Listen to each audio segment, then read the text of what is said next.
Hi, I'm Larry Puckett, the DCC guy. Well, today we're going to take a look at the subject of mounting switch machines on top of your layout. And I'm also going to give you a little bit of an update on where I am as far as disposing of my collection of trains and also where we're going to go in the future. So let's go ahead and get started. Hit that little red subscribe button, and when the little bell comes up, click on it and click all.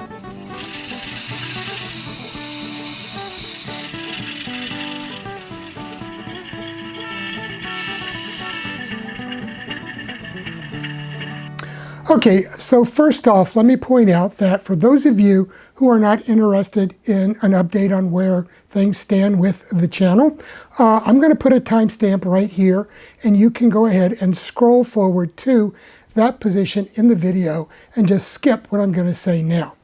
Okay, so where am I? Well, in my last video, I told you that I was going to be selling off my collection, or much of my collection, of locomotives and freight cars, rolling stock, and extra kits. And I subsequently posted a list of locomotives for sale, and the emails just rolled right in. And let me tell you, it was such an imposing thing to have to try to keep track of who wanted which locomotive and which locomotive they wanted if the first one hadn't been sold, etc., etc. So it became a major headache as far as keeping it all straight. So I immediately decided what I needed to do was try to sell the entire collection in bulk. So I was able to contact a local dealer, and he came over and purchased that morning all of my freight cars. There were like 570 of them. We packed them all into his SUV, and he was gone in a couple of hours. He also agreed to purchase the remaining locomotives and my passenger cars and any kits that I didn't want. So he's going to be coming back sometime in the next week or so to load up all of the rest of that. And he sells at various shows in the Southeast. So, you know, a lot of my stuff will be appearing there. Also, I decided to hold on to a certain number of the locomotives, the more expensive ones that I knew that I could get more money for just by selling them off of eBay. And so that's what I'm going to be doing with all of my Genesis locomotives, for example. I'll be putting those up for sale on eBay, and I'll let you guys know when I get ready to list those. And if you're interested in picking up a Southern set of F units in the Athearn Genesis paint schemes, then you'll be able to bid on those on eBay. I will be, as I think I said previously, building a couple of more modules to go with the existing modules, and then I'll add a couple of end sections curved that will connect the two together, and I'll just have a big oval here that I can run trains on and do some switching, that kind of thing. And also, we will, of course, do videos on the construction process for those modules and for all of the buildings and tracks and everything that's going to end up on them. So that's going to be something we'll be working on probably over the next 2 years. So you can look forward to that.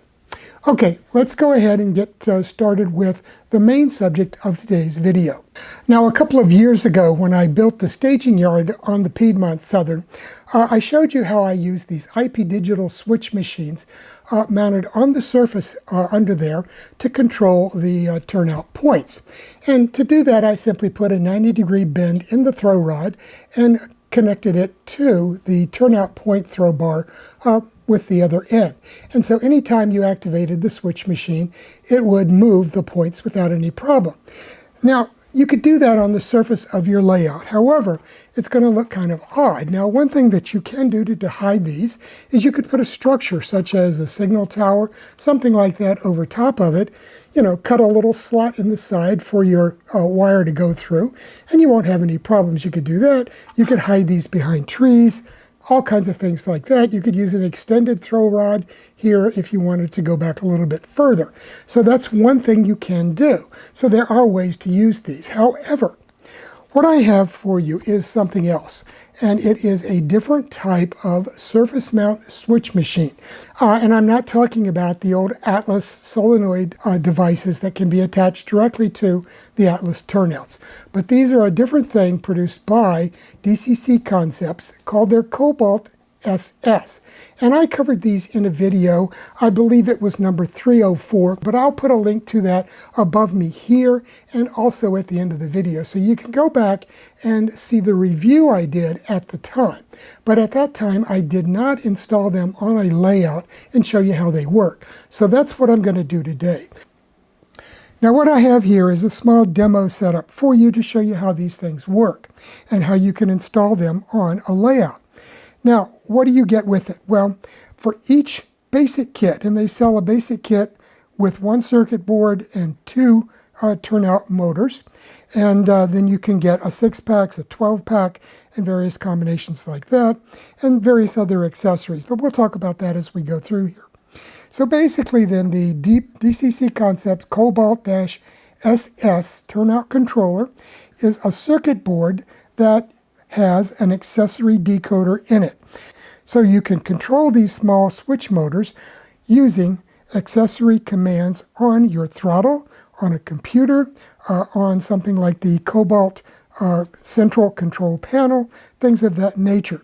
So it basically accepts standard accessory switch commands from your DCC system.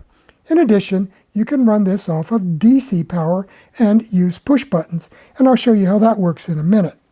So basically then you have two sides with the same connections on each side, one for each set of switch machines.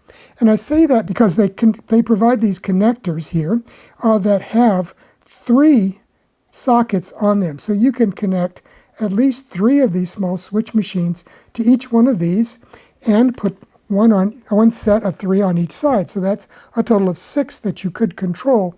So if you send a command to switch 1, for example, all 3 of the switch machines attached through this cord are going to be activated simultaneously. So typically you would use one of these in a crossover. So you could use 2 of these small switch machines to control both set of points in a crossover. And I asked them then how many of these individual switch machines they have tested these with. And I was told that they have used as many as 6 different of these switch machines, and it had no problems at all powering those. Okay, so that's the first thing. Now, what else is available here? And let me zoom in on this control board because there's a lot of connections down here. So if you look here, there's a number of things. First, there's a connector at each end for your power input. And I believe that's 12 to 23 volts, either DC or DCC. So you can go in this end or you can go in this end. And they tell you in the instructions that this is the power input, but it is simply a pass-through circuit. So it really doesn't matter which end you connect to with power input. But they provided it so that you could go in here and then come out here and daisy chain these together. So that's one little connection they've got. Now, how do you set these up? Well, there's a little set and run switch right here at the end of my pointer, and you just move that little toggle one way or the other, slide switch, and that's that. You put it in this mode to set it up, put it back in run mode for regular use. And it's very easy to set it up. You put it into the setup mode, and then you give an accessory command. If you want this to be switch 1, you would access switch 1 on your throttle and issue a command to throw the turnout points, and that would set it. You do that 2 or 3 times, and then move it back to the run mode, and then you're ready to go. Now the next thing in line are push button inputs, and what I've done here is I've set up 2 push buttons connected to this set of screw terminals, and that will allow you to push one or the other, and these could be installed on a control panel on your layout or on the fascia in front of the switch or turnout. And that allows you to control that turnout. So very easy to set up, and I'll show you how that works in a minute. The next thing are LED outputs, and that works great for signals. So I've installed this signal mast here, and we'll show you that in a minute, and connected that to the specific outputs here for red and green. Now, it only controls 2 LEDs, so you can either do red and yellow, green and yellow, some combination of 2, but you can't do all 3 lights in a signal. It's either red or green or some combination of 2. Make that clear. But at any rate, so these are just connected here. And then there's a number of others here. There's an output for the frog, so you can control the polarity of the frog on the turnouts involved. There's another one that is a single pole double throw switch in here to be used for output to another device. And then you have this little slider right here, and that controls the direction that the switch motor is going to go when you give a command. It's set up for either clockwise or counterclockwise, so if you don't like it the way it's going, you throw that and it reverses the direction of travel. These will work with anything from N through O scale. Now, right here is an adjustment device, and you just insert a screwdriver in here, and you can turn that, and that allows you to change the length of the throw on the throw rod that goes to your set of points from the small switch machine. And that way you can set it for N scale, HO scale, O scale, O scale, and there's a couple of other settings in between. So very easy to just change that, and there's a set of LEDs down in here that indicate S, M, L, and XL, small, medium, large, and extra large for the length of the throw. So it allows you to adjust that. I'm feeding power in here at this end just to show you that it does work that way. And as I've said throughout the beginning here, you get a couple of these small switch machines that go right next to the points on your turnouts, and they have a small throw rod here. And if, I don't know, I'll zoom in on this in a minute, but basically it just moves laterally, in and out, to control the points themselves. And there's a small hole right here, and they give you, as I'll show you, a set of small throw rods to be used with it. And these just simply plug and unplug using a 3-wire JST connector. So you can just plug it in right here, like that, and you're ready to go. Now you also get 2 of these extensions. Now this one, as I showed you earlier, comes with 3 connectors on it, and you could use that, as I said, with a crossover. And then here you have another one that comes with a single connection on it, or socket on it. So these, I think, go somewhere around 18 inches in length, so pretty good length, and they also sell extensions on the website.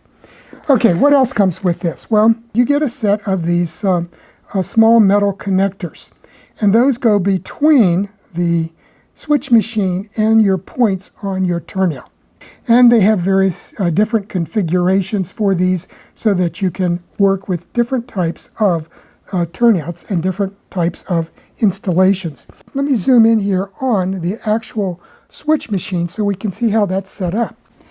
Okay, so here's one of these little small surface mount switch machines with my finger shown here to give you an idea of how small these are.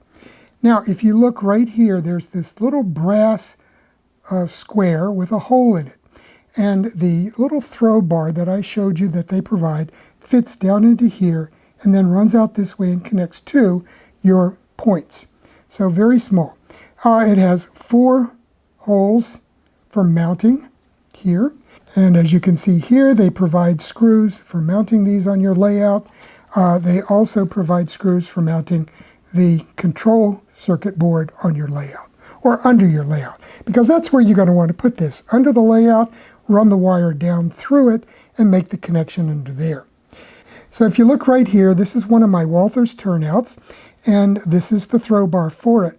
And you can see there's a small wire right here that runs from the little square connector here on the motor to the hole drilled in the throw rod here for our set of points. And so when that is cycled, when that motor is cycled, it's going to move those points in and out. And I've already gone through the process of adjusting the throw here, so it's going to work just fine. So well, let's go ahead now. I think I've shown you everything that comes with this. We've looked at the circuit board, everything on the circuit board, the various connector cables that come with it, extension cables, and all of the different screws and connectors that come with it. So let's move on and I'll show you how this works. Okay, so let's turn the power on. And for this demo, I'm using my old MRC Prodigy Advanced DCC control system. I wanted you guys to realize that I do have other equipment besides Digitrex, and NCE. So let's turn the power on. And you can see we've got blue lights lit up here, indicating that the power is on. And right off you can see we're starting with a green signal. The points are set straight through. So let's set it for the diverging. Okay, so the points have changed and we're on the diverging leg, and we've now gone to a red signal. So you can see that is how that works. And I can just throw my points using the push button time after time, and it cycles without any problem.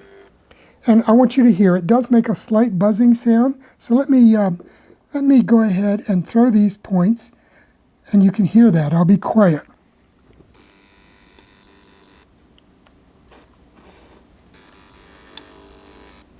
So they're fairly quiet, much, much quieter than a Tortoise or an IP Digital or various other types of motorized switch machines. And these, once they are permanently mounted to your layout, I think they'll be even quieter, because these are just mounted to a piece of scrap ceiling tile. So basically then you can see how they work, and this will work the same with DC power as with DCC power. So you'll be able to use your push buttons with DC. You don't need DCC power for this to work. Okay, let me set that back to straight through. Okay, then we'll take a look at MRC Prodigy controller. Okay, so with the MRC Prodigy, all you have to do is hit the accessory button right here, and it's going to come up and it's going to ask you what number accessory you want to use. So let's go with 21, because that's what this is programmed at. So if I enter 21 and then hit enter, it's going to ask me the direction. So right now it's set for 2. Let me throw a 1. And you can see the points have changed, and the color of the LED is now red. So let's throw that back another way. We'll go back to 2. You can enter that again. And you can see that the points have changed and gone back, and we now have our green signal. These basically use accessory DCC switch commands. Now, as I said earlier, you only get 2 of these little switch motors with each basic set. What if you want to use 2 crossovers? Well, they have what they call their crossover pack, and that includes 2 switch motors, 2 sets of the cables, the connectors, 2 sets of all of the screws and connectors, everything. You get everything but the controller, because you don't need a second controller to control, say, 4 switch motors for 2 crossovers. Or if you want to do 1 crossover and 1 switch machine, then you could purchase that extra set and you'd have 1 extra switch machine left over. Now, of course, on your layout, all you would need to do is drill a hole here, pass this set of wires down through it, make the connection under your layout, and run it to the specific controller that you're going to use. So it's very simple and straightforward, easy to set up and easy to control with your DCC system, or just using your push buttons with DC. So you're not constrained to using it with DCC powered layouts. You can use it with a DC powered layout. And you've got these nifty little switch motors here. Okay, so that's about it. These are available, of course, in the UK from DCC Concepts. You can see more about these on their website at dccconcepts.com. You can purchase these from their various dealers, such as Rails of Sheffield. Here in the United States, these are available from ironplanethobbies.com. In Canada, they are available from Kingston Locomotive Works. So there's another source. In Australia, there are dealers there. So various dealers around the world that carry DCC Concepts products, you can get these from them. What I want to do next is show you another product that is available from DCC Concept that goes along with turnouts. And that is these electro-pneumatic switch machines. Now, these are simply models of the real thing, and these were used beginning in the early part of the 20th century throughout the world. They were used in the US, they were used in Australia, they were used in England and Europe, all over the place. And what they consisted of was a machine for throwing the points, just like this guy here, that was basically controlled by electronic circuits. And then the power to throw the turnouts themselves or throw the points on the turnouts, was compressed air. And these are still in use today. I know there's a website that I viewed, and I will provide a link to that in the description, that has a very interesting story. The Chicago Metro has these on their system, and the article that I saw was written about 2016, I believe, and at that time they were contemplating replacing these on their system with totally electronic ones. But even as late as 2015, 2016, they still use these electro-pneumatic switch machines in Chicago. I would bet you that other major urban areas use these as well and are still in the process of swapping these out with pure electronic versions of the switch motors available today. But these things are expensive enough in the prototype that it takes quite a while to be able to swap these out, and they have to plan long for these. So I bet you they're still in use in Chicago today, because it's only been 9 years since they were planning to start phasing these out, and they said they could only afford to replace about 10 per year. So it's going to take a while to replace all of them. In the meantime, they have a crew of 2 guys whose only job is to keep these working on the Chicago Metro. So these then are a scale model of the actual Westinghouse electro-pneumatic switch machine that is still in use in many areas around the world. And as you can see, this one here is HO00 scale. They're also available in N scale and in O scale. They just recently cut the price of these in half. So these went from about, I think they were around 16 pounds, and they're now about 8 pounds, something like that. And you can order these from DCC Concepts in the UK, and there are various suppliers over there, and you'll be able to get these from Iron Planet Hobbies as well for use on your model railroad. So on your layout, these would be set right here on the tie extensions, right next to your points. And then they would normally have a compressed air line coming in, as well as an electronic line coming in to control the device. So these were largely used on many of the interlocking setups on railroads, heavy in urban areas because of the need for compressed air. So if you're in modeling an urban railroad, you might want to look into whether or not they were using these electro-pneumatic switch machines at some point in the past, and whether they might still be using them today. So that's something you could add to dress up your model railroad. So these are just a styrene plastic casting that fit quite neatly on your layout and replicate the original switch machines that would have been used. Now, of course, you would be using these with turnouts that are controlled by either Tortoise or IP Digital or other type of switch machines located under your layout. I guess you could use them with one of the Cobalt SS type switch motors if you want, and put them on the opposite side there. So if you're interested in finding out more about the Cobalt SS surface mount switch machines or these electro-pneumatic Westinghouse switch machine models, take a look at the DCC Concepts website. Well, that's a wrap for today's video. Hopefully by next time I'll be able to show you a design for the track plan for the US modules that I'm going to be building to go on the other side of my modular layout here. And we'll take a look at those and talk about where that's going to go, and I'll see what else I come up with in the meantime. So have a great week, have a great weekend, and we'll see you here in a week or so with another video from the DCC Guy. Bye now.